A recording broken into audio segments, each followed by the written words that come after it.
Hello student, welcome to my YouTube channel. Hope all are very well. Today I will discuss about the knowledge of office procedure, that is CSMOF and its suggestion content. Okay, as you know, I have uploaded many video of national NTA and CU university examination. So this video will be very useful for various posts. Okay, there are common topic given syllabus in the knowledge of office procedure and CMS. Okay, so I will discuss about here. Okay तो उम्मीद है आप सभी समझ रहे होंगे। आज का जो टॉपिक है वह central secretary manual of office procedure CMS 22 जो नया एडिशन आया है 2016 का है, मतलब 16 एडिशन है। इसी पे आपके सारे क्वेश्चन बनेंगे। All topic all important question will be cover from this PDF। Okay, इस PDF से आपके काफ़ी क्वेश्चन बनेंगे। You can get PDF from my application, आप हमारे एप्लीकेशन से प्राप्त कर सकते हैं, जिसमें कई क्वेश्चन पूछे जाएंगे, जिससे सब कुछ करीब पूछ ले जाएगा। CMS release from the ministry of personal and grievance and pension, department of administration reform and public grievance. तो यहाँ के द्वारा जो किसी में आपका गाइडलाइन जारी किया जाता है। अभी जो 16वां एडिशन इसका चल रहा है, तो इसी पे बेस्ड काफ़ी क्वेश्चंस पूछे जाएंगे। तो काफ़ी टॉपिक इंपॉर्टेंट है, जिसको इसको मिस ना करें, अच्छे से पढ़ते रहें, क्योंकि ये आपको 10 नंबर तक दिला सकता है आपको, कि जैसे सिलेबस में काफ़ी चीज़ें दिया गया है। तो जैसे कि क्वेश्चन के प्रारूप बताते हैं, इस वीडियो में आपको कई तरीके से दिखाएंगे क्वेश्चन कैसा पूछा जाता है। जैसे आपको सर्कुलर के बारे में पूछ लेता है, कोई एक टॉपिक दे करके आपको सर्कुलर को डिजाइन करने के लिए पूछ सकता है। ओके, या फिर यहाँ पे देखिए, जैसे कोई चीज़ दिया गया, उसमें आगे के क्वेश्चन आंसर में आपको लीनियर पूछ लिया गया, क्या कितने साल का होता है फिजिकल वेरिफिकेशन फिक्स एसेट्स और कंज्यूमर एसेट्स के लिए।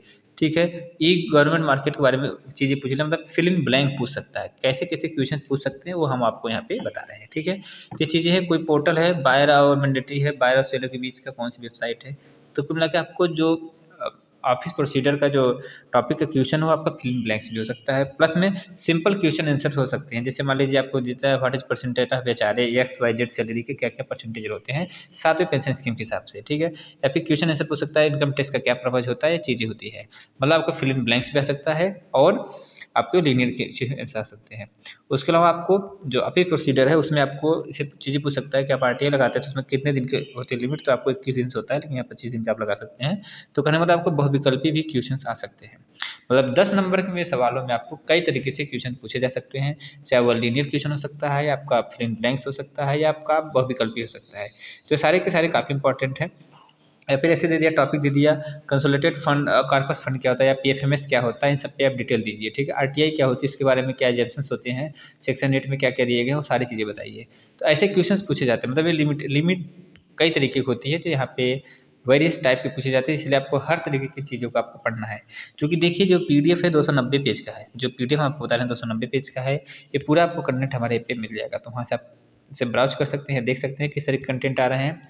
उसके साथ साथ में जो यूनिवर्सिटी का पेपर होना है, हमने कई जो जवाहरलाल नेहरू है, जवाहरलाल नेहरू यूनिवर्सिटी जो है, उसके कई पेपर यहाँ पर आए हैं। आपको सेक्शन अफसर से लेकर के जूनियर असिस्टेंट तक के कई पोस्ट के पेपर यहाँ पे आपको दिखा रहे हैं। तो किस तरीके के पेपर पूछे जाएंगे, इसको आप अच्छे से समझ सकते हैं। ठीक है, और इस पर हमने शॉर्ट नोट भी है, वो भी आप PDF से देख सकते हैं किस तरीके का आपको पेपर आने वाला है, क्योंकि पेपर काफ़ी अच्छे लेवल का आएगा। तो वो चीज़ है, तो उसको लेकर के हमें यहाँ पे PDF अवेलेबल है, आप PDF देख लीजिएगा। और टॉपिक्स आपको क्या है वो चीज़ आपको समझ लीजिए। आपको वन लीनियर है, वन लीनियर पे क्वेश्चन आंसर्स दिया गया है, तो आप इसे आप प्रैक्टिस करिए, लिखने से आएगा। आप स्क्रीन पे PDF देखने से नहीं होगा आपको काम। जो चीज़ें दिया गया इसको आप लिखेंगे, तभी आप समझ पाएंगे। जहाँ आपका पेपर है वहाँ आपका बहुविकल्पी नहीं है, आपको पेन एंड पेपर मोड में लिखना है। ठीक है, पेन एंड पेपर मोड में लिखना है, उसी तरीके का आप प्रैक्टिस करेंगे, तभी आपका काम चल पाएगा। तो उम्मीद है ये चीज़ें आप समझ गए होंगे, सारी चीज़ें। इस तरह के PDF आप जो है कि प्राप्त कर सकते हैं। अब आगे आपको बताते हैं, इसमें जो क्वेश्चन इसका कुछ है, जो आपको 60 ब्रीफ नोट दिया गया है। इस पूरे टॉपिक का 11 पेज का एक 60 ब्रीफ है, जिसे आपको समझना बहुत जरूरी चाहिए। कौन कौन से उसमें टॉपिक हैं। ऑफिस प्रोसीजर क्या होता है, एक तरीके का जो सरकारी सिस्टम में जो काम का एक प्रक्रिया होती है, स्टेप टू स्टेप होती है, उसी का तो ऑफिस प्रोसीजर बोलते हैं। ठीक है, उसमें कई तरीके के काम आते हैं। जैसे आपका कोई सूचनाएं आती है तो मेंटेनेंस ऑफ डाक होता है, फाइलें जो बन के रखी जाती है तो उसका फाइल मैनेजमेंट कैसे किया जाता है, वो चीज़ें होती है। उसके बाद क्या, प्रोसीजर ऑफ कम्युनिकेशन, किस तरीके की बातचीत की जाती है सरकारी सिस्टम में, letter, demi official letter, office memorandum number, इस सब सारी चीज़ें होती है। किस तरीके स्टेट गवर्नमेंट से कैसे बात होती है, मिनिस्टर पार्लियामेंट से किस तरीके की बात होती है, ये सारी चीज़ें आपके उसमें आते हैं। उसके बाद साथ में रिकॉर्ड मैनेजमेंट करना रहता है, ताकि उसको 2-4 सालों के लिए कोई डिटेल जानकारी लेनी है क्वेश्चन आंसर का, वो सारी चीज़ें होती हैं। कुछ होते हैं आपके डेली केस से रिलेटेड मैटर होते हैं, उन सब पूरा आपको पैटर्न आपको पता होना चाहिए, तभी आप जो है कि, तो इस तरह की जो है चीज़ें आपके तो इस तरह की चीज़ें आपकी क्या है डेली केसेस कोर्ट केसेस से जुड़े होते हैं। तो जितने भी प्रोसीजर होते हैं ऑफिस प्रोसीजर वो सारे के सारे इसी तरीके का टॉपिक होते हैं। तो 11 पेज का पीडीएफ है, इसको आप जरूर देख लीजिए और इसको लिख भी लीजिएगा, जैसे इंट्रोडक्शन है, क्योंकि नोट्स है, इसे issue covering of the office procedure, इसमें क्या क्या कवर किया जाता है, हैंडलिंग चीज़ें हैं। ओके, तो इस पीडीएफ को जरूर लिख लीजिए। मेंटेनेंस डाक क्या होता है, तो उस पर एक शॉर्ट समरी यहाँ पे दिया गया है, इसको आप अच्छे से लिखिए। इसको अच्छे से नहीं लिखेंगे तो आप कुछ ज़्यादा चीज़ें आप कवर नहीं कर पाएंगे। ठीक है, तो ये सारी चीज़ें हैं। फाइल मैनेजमेंट क्या होता है, फाइल मैनेजमेंट के बारे में डिस्कशन है। उसका रेफरेंसिंग क्या होती है, लिंकिंग ऑफ फाइल क्या होता है, फॉर्मेट ऑफ कम्युनिकेशन कैसे होती है, बाकी आपको नोटिंग ड्राफ्टिंग ऐसे से जुड़े आपको और चीज़ें आपको बताते रहेंगे। तो 11 पेज का शॉर्ट नोट है, शॉर्ट नोट को भी जरूर आप देखिएगा। ये ऑफिस टेक्नोलॉजी क्या है, आज के समय में फाइलिंग चलती है, इतना कागज का काम नहीं चलता। अपॉइंटमेंट से लेकर के सारी चीज़ आपकी ऑनलाइन होती है। आप मेडिकल हॉस्पिटल जा रहे हैं वहाँ पे भी आपकी फाइलिंग होती है। तो इस तरीके की चीज़ें हैं। बाकी जो आपको बोलते हैं हर चीज़ों का जो ब्रह्मास्त्र है वो आपका ये पीडीएफ है, जो 219 पेज के आसपास में है। ये आपका है central secretariat manual of office procedure. Central government level पे, स्टेट गवर्नमेंट लेवल पे जो भी व्यवस्थित तरीके का आपका ऑफिस प्रोसीजर होता है, आज के समय का डिजिटली सेक्रेटरीट तरीके से मान लीजिए 16वां एडिशन है, इसके बारे में आपको अच्छी से जानकारी होनी चाहिए। ये टॉपिक बहुत अच्छा दिया गया है, इसको आप जितना अच्छे से समझ पाएंगे उतना व्यवस्थित आप तरीकों को लिख पाएंगे और जान पाएंगे। तो देर न करें, इस चीज़ को अच्छे से पढ़ें। कोई क्वेरीज हो तो आप हमसे आप कमेंट सेक्शन में पूछ सकते हैं।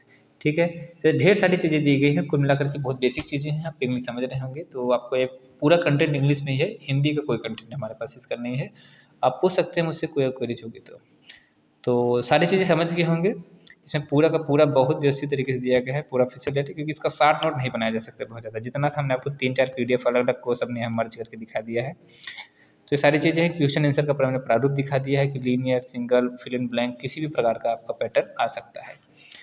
तो होप सारी चीज़ें समझ गए, अच्छे से पेपर दीजिए। नेक्स्ट टॉपिक पे हमने आपको शेड्यूल बनाया है, वहाँ से आप जान सकते हैं। हमारा जो ऐप है वहाँ पे आप डाउनलोड करके, वहाँ पे व्हाट्सएप ग्रुप है, वहाँ ज्वाइन करके बच्चों को डिस्कशन कर सकते हैं और चीज़ों को जान सकते हैं। तो ये सारी चीज़ें थी। और 5 से पेपर है, 5 दिन पहले आपका लगभग 1 तारीख के आसपास में आपका सिटी नेम आ जाएगा, 3 दिन पहले आपका एडमिट कार्ड आ जाएगा। ठीक है, तो ये सारी जानकारियाँ हैं, सारी जानकारी उम्मीद है हमने बता दिया है। तो चलिए वीडियो को अब यहाँ एंड करते हैं, 290 तक था। मिलते हैं किसी और वीडियो में, तब तक के लिए खुश रहिए, मस्त रहिए और अपने लक्ष्य के प्रति व्यस्त रहिए। कमेंट जरूर करिएगा वीडियो कैसे लगा, कंटेंट कैसे लगा आपको। नए टॉपिक लाएंगे, तब तक के लिए जय हिंद, जय भारत।